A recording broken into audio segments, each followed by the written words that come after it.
So today we start our new topic, a new unit, that is the structure in C programming. Why we use structure in C programming, ठीक? और how it is different from array और different variables. तो हम सी structure का क्यों use करते हैं अपने सी प्रोग्रामिंग में? तो जनरली वी नो दैट कि जब हम वेरिएबल डिक्लेयर करते हैं तो variable store a single value of data type. जब भी हम वेरिएबल को डिक्लेयर करते हैं तो कोई एक डेटा टाइप को हम स्टोर कर सकते हैं. ठीक, एक टाइम में एक डेटा टाइप का यूज कर सकते हैं. तो एक डेटा टाइप से ज्यादा डेटा टाइप को अगर हमें स्टोर करना है तो फिर हमने एरे का यूज किया. जो एरे होती है वो array can store many values of similar data type.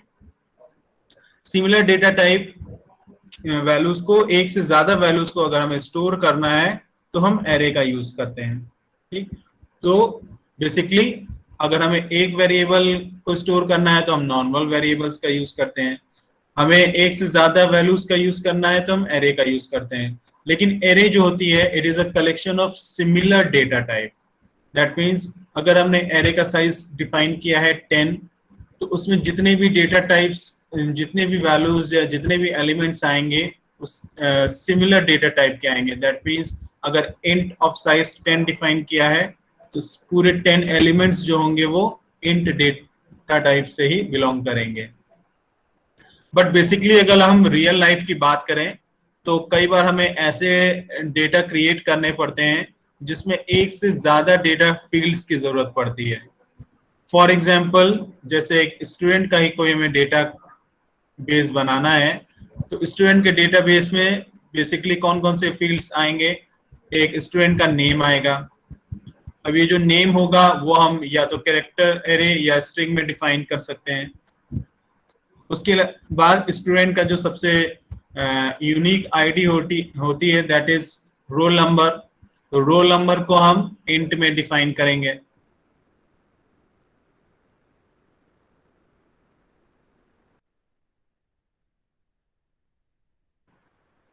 इसके बाद अगर उसका कोई रिजल्ट या कोई डिक्लेयर कर रहे हैं तो उसके लिए उसके मार्क्स की जरूरत पड़ेगी. तो हम तो एक पर्टिकुलर डेटा को डिफाइन करने के लिए, स्टूडेंट की इंफॉर्मेशन को डिफाइन करने के लिए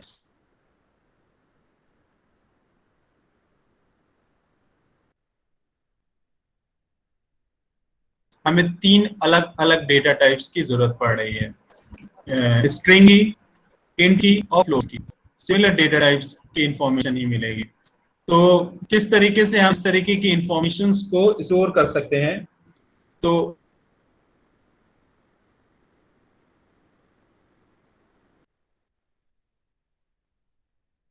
उसके लिए स्ट्रक्चर को डिफाइन किया गया है. तो basically structure is the collection of one or more variables of different data types put together under a single name. That means जो स्ट्रक्चर है वो ऐसा कलेक्शन है जिसमें हम डिफरेंट डेटा टाइप्स के वेरिएबल्स को डिफाइन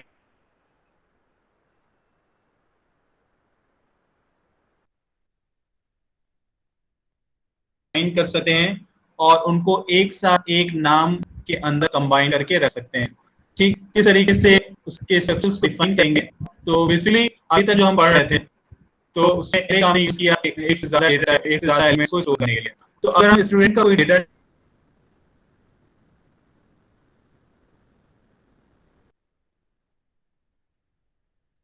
डिफाइन कर रहे हैं जिसमें हमें उसके नेम की, रोल नंबर की पढ़ा, और जो अब हम स्ट्रक्चर के थ्रू पढ़ेंगे.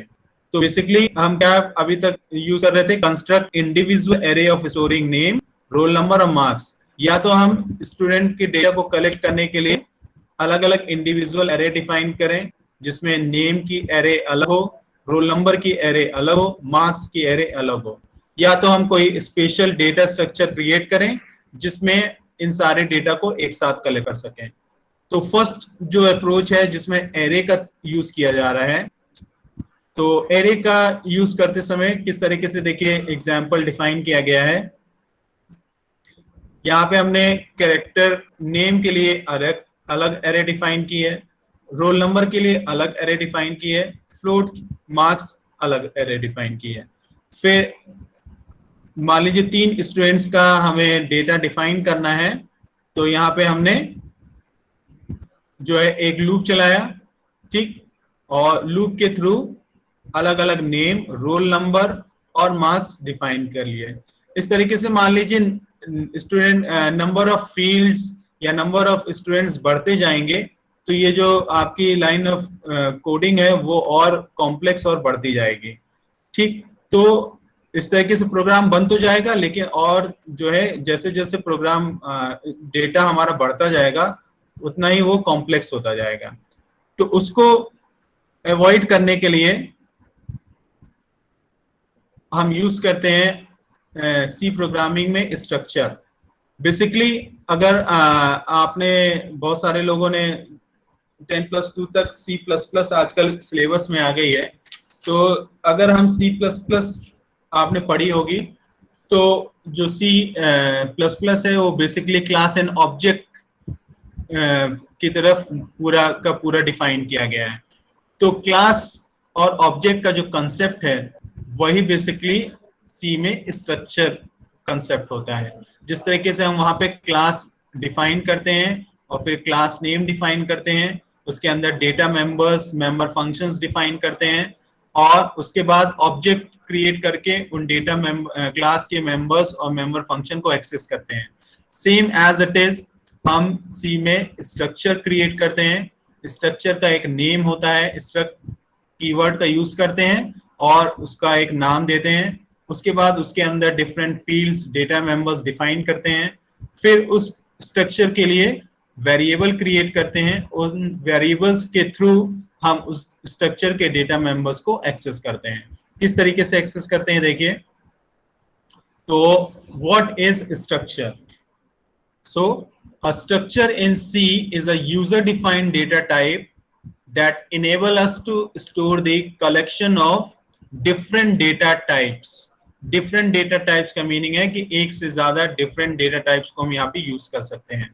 Each element of a structure is called a member. जो भी एलिमेंट हम स्ट्रक्चर में क्रिएट करेंगे वो उस स्ट्रक्चर का मेंबर कहलाएगा, ठीक है। Structure can simulate the use of classes and templates as it can store various information. So class का concept जो है वो basically हम structure में देखेंगे। तो structure को use करने के लिए the struct keyword is used to define the structure. तो structure को define करने के लिए सबसे पहले हम struct keyword का use करेंगे। किस तरीके से use करेंगे देखिए, एक example है। struct लिखा keyword और उसके बाद स्ट्रक्चर का नेम, दैट मीन्स कोई भी नेम हम डिफाइन करना चाहें। स्टूडेंट के लिए बना रहे हैं तो हम स्ट्रक्चर नेम स्टूडेंट दे देंगे। एम्प्लॉय के लिए बना रहे हैं तो स्ट्रक्चर नेम एम्प्लॉय दे देंगे। उसके बाद जो स्ट्रक्चर की डेफिनेशन होती है वो कर्ली ब्रेसेस से स्टार्ट और कर्ली ब्रेसेस को क्लोज विद सेमीकोलन में होती है।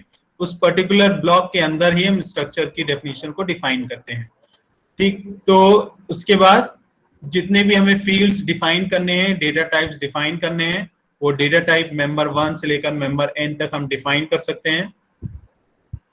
तो एक स्ट्रक्चर का एग्जांपल देखते हैं।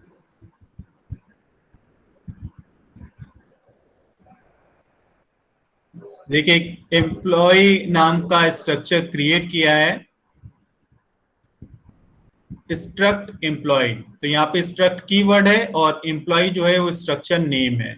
उसके अंदर कर्ली ब्रेसेस से स्टार्ट करके एक वेरिएबल डेटा टाइप डिफाइन किया गया, इंट आईडी, ठीक। इंट आईडी, फिर कैरेक्टर उसका नेम और फ्लोट सैलरी। तो ये आपके एक तरीके से जो है डेटा फील्ड जैसे ही हम डिफाइन करते हैं, हमने पहले ही पढ़ा है कि वो मेमोरी में कुछ स्पेस एलोकेट करते हैं।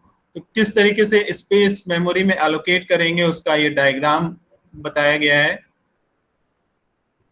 कि किस तरीके से जो एम्प्लॉय स्ट्रक्चर है वो मेमोरी में डेटा कैलकुलेट करेगा, डेटा स्टोर करेगा। सो 32 बिट माइक्रो प्रोसेसर या प्रोसेसर में जब हम डिफाइन करते हैं तो उसमें इंट जो है हमारा 4 बाइट लेता है, कैरेक्टर 1 बाइट लेता है और फ्लोट जो है वो भी 4 बाइट लेता है।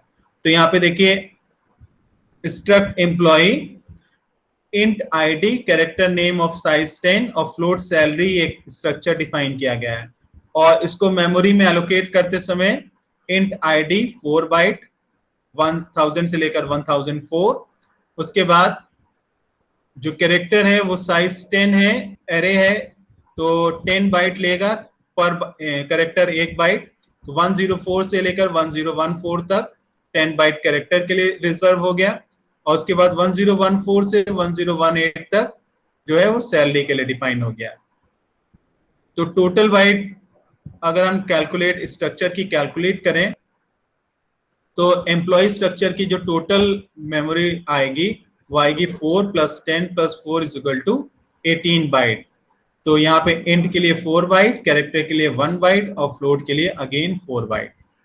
ठीक है, तो यहाँ पे इसको डिफाइन किया गया है कि स्ट्रक्चर इज अ कीवर्ड, यहाँ पे डायग्राम भी बनाया गया है। देखिए स्ट्रक्ट एम्प्लॉय लिखा गया है, तो struct is a keyword, employ को हम स्ट्रक्चर का नेम टैग या स्ट्रक्चर टैग बोल सकते हैं। उसके बाद आईडी कैरेक्टर नेम और सैलरी को मेंबर्स या फील्ड ऑफ स्ट्रक्चर बोल सकते हैं। अब स्ट्रक्चर के वेरिएबल्स को किस तरीके से डिक्लेयर किया जाता है, ठीक। So we can declare a variable for the structure so that we can access the member of structure easily। तो स्ट्रक्चर जो वेरिएबल है उसको डिक्लेयर किया जाता है so that हम जो डेटा टाइप्स इसमें डिफाइन कर रहे हैं उनको एक्सेस कर सकें वेरिएबल के थ्रू। तो स्ट्रक्चर में वेरिएबल्स को दो तरीके से डिक्लेयर किया जाता है, by struct keyword within main function and by declaring a variable at the time of defining the structure। जैसे कि जो हम स्ट्रक्चर का ब्लॉक बोलते हैं पूरा, तो वो उसको डिफाइन करते हैं तो कर्ली ब्रेसेस ओपन करते हैं और कर्ली ब्रेसेस क्लोज करके सेमीकोलन लगा देते हैं, तो ये पूरी स्ट्रक्चर की डेफिनेशन होती है। तो अगर हम वेरिएबल्स इस डेफिनेशन के बाहर क्रिएट कर रहे हैं तो हमें जो है स्ट्रक्चर का नाम दोबारा देना पड़ेगा उन वेरिएबल्स के साथ, क्योंकि जो स्ट्रक्चर की डेफिनेशन है वो वहां पे क्लोज हो गई है।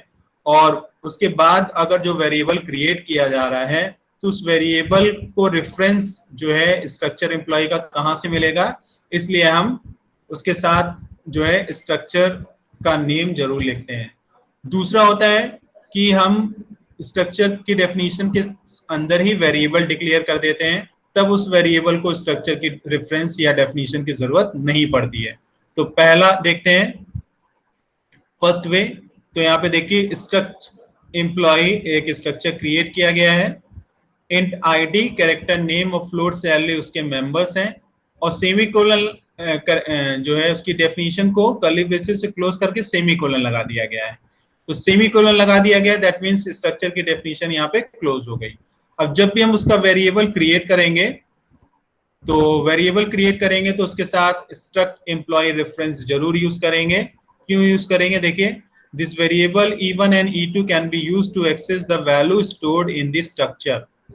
ठीक है, तो जिस तरीके से ऑब्जेक्ट हम क्रिएट करते हैं C++ में और उन ऑब्जेक्ट के थ्रू डेटा मेंबर्स को एक्सेस करते हैं क्लास के, सेम एज इट इज यहाँ पे वेरिएबल E1 और E2 क्रिएट करेंगे जो कि यहाँ के डेटा मेंबर्स आईडी नेम और सैलरी को एक्सेस करेगा।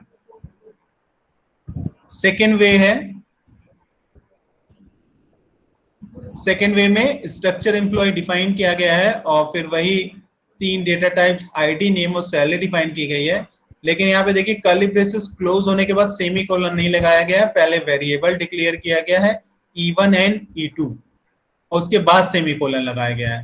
दैट मींस ये E1 और E2 इसी स्ट्रक्चर डेफिनेशन के अंदर डिफाइन है, इसलिए इनको बाहर जब भी हम एक्सेस करेंगे तो हमें दोबारा struct employee data types define करने की जरूरत नहीं पड़ेगी। ठीक है।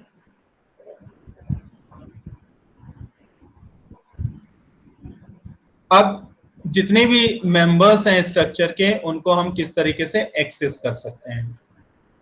ठीक, जो एम्प्लॉय आईडी हमने बनाई, एम्प्लॉय नेम बनाया, एम्प्लॉय की सैलरी बनाई, उनको हम स्ट्रक्चर के थ्रू कैसे एक्सेस कर सकते हैं। तो उसको एक्सेस करने का भी दो तरीका है। पहला है by using dot operator, dot operator का यूज करके, और दूसरा है पॉइंटर ऑपरेटर, जो एरो ऑपरेटर जिसे बोल सकते हैं हम। तो पॉइंटर ऑपरेटर और डॉट ऑपरेटर के थ्रू हम डेटा मेंबर्स को एक्सेस कर सकते हैं। ठीक है, फॉर एग्जाम्पल जैसे आईडी है, तो आईडी को एक्सेस करने के लिए यहाँ पे एक मेंबर बनाया गया P1, तो एक्सेस करने के लिए हम लिखेंगे P1 डॉट आई डी। देखिए एक एग्जाम्पल देखते हैं।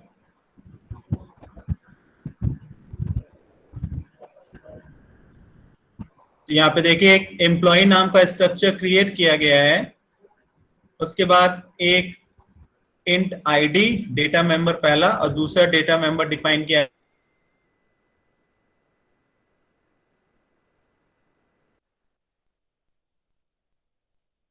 गया है नेम, और एक वेरिएबल डिक्लेयर किया गया है, हमने किया है E1। ठीक है, उसके बाद मेन फंक्शन आईडी को इनिशियलाइज किया गया है E1 dot ID equal to 101, और किसी तरीके से जो है एम्प्लॉय नेम को डिफाइन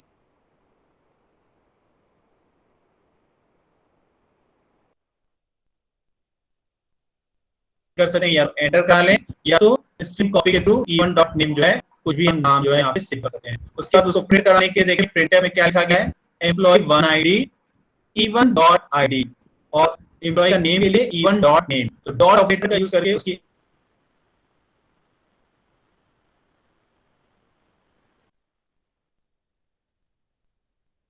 आईडी को और उसके नेम को एक्सेस किया गया है। आप देख सकते हैं कोई भी आईडी मान लीजिए 101 और एम्प्लॉय का कोई भी नेम। आप एक से ज्यादा वेरिएबल हो तो किस तरीके से यूज करेंगे, तो यहाँ देखिए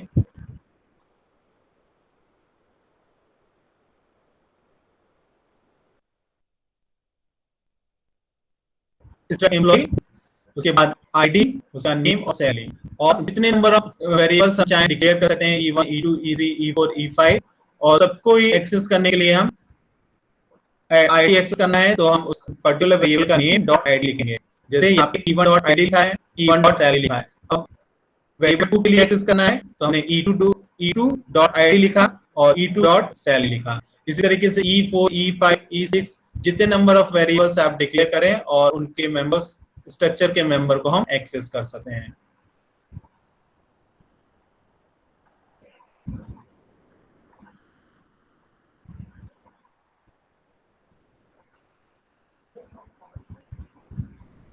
इसके बाद आता है कि why we use array of structure. तो एरे ऑफ स्ट्रक्चर हम क्यों यूज करते हैं एरे में। दो अलग अलग चीजें हैं। एरे जो है होमोजीनियस डेटा को स्टोर करता है, स्ट्रक्चर जो वो हेट्रोजीनियस डेटा को स्टोर करता है। बट स्ट्रक्चर में हम एरे का यूज करते हैं। ठीक है, जैसे हमने एरे में पॉइंटर्स का यूज देखा, ठीक है, पॉइंटर्स में एरे का यूज देखा, फंक्शन का यूज देखा। तो जितने भी कंसेप्ट हैं वो आपस में इंटर रिलेटेड को रिलेटेड हैं। तो स्ट्रक्चर में एरे का यूज कैसे करते हैं, तो जैसे अभी आपने एग्जाम्पल देखा कि यहाँ पे हमने, यहाँ पे भी एग्जाम्पल हम देख सकते हैं कि मान लीजिए हमने यहाँ पे स्टूडेंट का डेटा बनाना है। तो स्टूडेंट का डेटा बनाना है तो जितने स्टूडेंट हैं, मान लीजिए 10 स्टूडेंट्स हैं, तो 10 स्टूडेंट के लिए हमने 10 वेरिएबल क्रिएट किया। मान लीजिए पहला तरीका तो ये है कि S1 S2 S3 S4 S5 अलग अलग वेरिएबल्स क्रिएट किया। उन सब वेरिएबल्स को हम डॉट ऑपरेटर लगा के डेटा को एक्सेस करें। For example S1 dot name, S1 dot ID, S1 dot marks, फिर इसी तरीके से S2 के लिए, फिर S3 के लिए, फिर S5 के लिए, इस तरीके से S10 के लिए। तो ये तो नॉर्मल तरीका हो गया स्ट्रक्चर के थ्रू प्रोग्राम बनाने का, जैसे यहाँ पे बनाया गया है। यहाँ पे स्टूडेंट S1 S2 S3 तीन क्रिएट किए गए हैं, ठीक है। और उसके बाद हर एक वेरिएबल के लिए उसका नेम, आईडी और मार्क्स एंटर किया गया है, फिर उसको प्रिंट कराया गया है। दूसरा तरीका क्या हो सकता है? दूसरा तरीका ये हो सकता है कि जो S1 S2 S3 हम यूज कर रहे हैं उसको एरे डिफाइन कर दें। ठीक किस तरीके से, यहाँ पे उसका डायग्राम बताया गया है कि मान लीजिए एम्प्लॉय 1 और एम्प्लॉय 2, 2 एम्प्लॉयज हैं। हर एम्प्लॉयज का सेम डेटा होगा, एम्प्लॉय की आईडी, एम्प्लॉय का नेम और एम्प्लॉय की सैलरी। तो ये यहाँ पे 13 बाइट जो है वो स्पेस रिजर्व करेगा। और अगर एरे हमने डिफाइन की है एक से ज्यादा एलिमेंट, तो जितने नंबर ऑफ एलिमेंट्स बढ़ते जाएंगे उसमें 13 ऐड होता जाएगा। तो जैसे यहाँ पे 2 एम्प्लॉयज के लिए डेटा डिफाइन किया गया है, तो यहाँ पे 26 बाइट रिजर्व हो गई, ठीक है। 5 स्टूडेंट का डेटा रिकॉर्ड करेंगे तो यहाँ पे 13 इंटू 5 65 जो है वो डेटा स्टोर हो जाएगा। तो इस तरीके से स्ट्रक्चर ऑफ एरे अगर हमें डिफाइन करनी है, एरे ऑफ स्ट्रक्चर डिफाइन करना है, तो देखिए किस तरीके से हम डिफाइन करेंगे और उसका यूज करेंगे। यहाँ पे एक स्ट्रक्चर क्रिएट किया गया है of name student. Data members क्या क्या डिफाइन किए गए हैं? रोल नंबर और नेम, ठीक है। उसके बाद देखिए मेन फंक्शन जब हमने डिफाइन किया है, तो यहाँ पे स्ट्रक्ट स्टूडेंट एरे ले ली। यहाँ पे S1 S2 S3 S4 S5 ना डिफाइन करके यहाँ पे स्ट्रक्चर के लिए एरे डिफाइन कर दिया गया। तो एरे डिफाइन करने से क्या होगा, अब हमको S1 S2 S3 S4 S5 के लिए अलग अलग डेटा एंटर नहीं कराने की जरूरत पड़ेगी। सिर्फ क्या करेंगे, हम एक फॉर लूप लगाएंगे।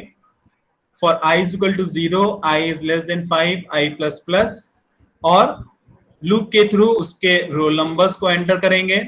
तो रोल नंबर की एरे हो जाएगी str डॉट रोल नंबर, फिर उसका नेम एंटर करेंगे। तो जो है स्ट्रक्चर की एरे डॉट नेम, तो I dot roll number I dot name हो जाएगा। तो आई की वैल्यू जैसे जैसे इंक्रीज होगी 1 2 3 4 5, वैसे वैसे उसका रोल नंबर और डेटा जो है वो एंटर होता जाएगा, ठीक। तो इसके लिए हमको अलग अलग स्टूडेंट्स के नेम और डेटा को एंटर करने की जरूरत नहीं पड़ेगी। फिर उसी तरीके से जैसे हमें एरे में हम यूज करते हैं, एक बार रीड करने के लिए फॉर लूप और एक बार राइट करने के लिए फॉर लूप, तो यहाँ पे हम राइट करने के लिए दोबारा फॉर लूप लगा देंगे। For I is equal to 0, I is less than 5, I plus plus, तो यहाँ पे स्टूडेंट का रोल नंबर और नेम जो है वो प्रिंट होके आ जाएगा, जैसा कि इस आउटपुट में हम लोग देख सकते हैं।